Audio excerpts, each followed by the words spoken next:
بسم اللہ الرحمن الرحیم۔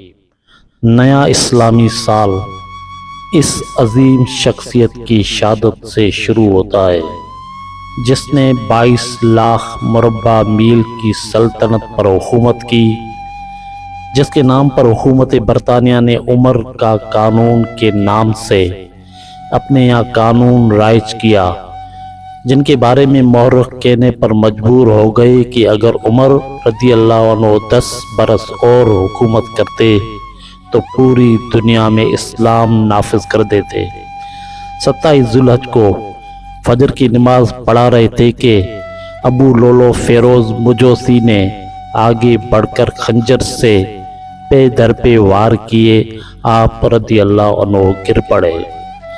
عبد الرحمن بن عوف رضی اللہ عنہ نے آگے بڑھ کر نماز مکمل کرائی۔ نماز کے بعد آپ رضی اللہ عنہ کو گھر لایا گیا۔ آپ نے سب سے پہلے نماز ادا کی اور پھر ضروری وصیتیں کہی۔ یکم محرم الحرام 24 ہجری کو زخموں کی تاب نہ لا سکے اور مقام شہادت پر فائز ہوئے۔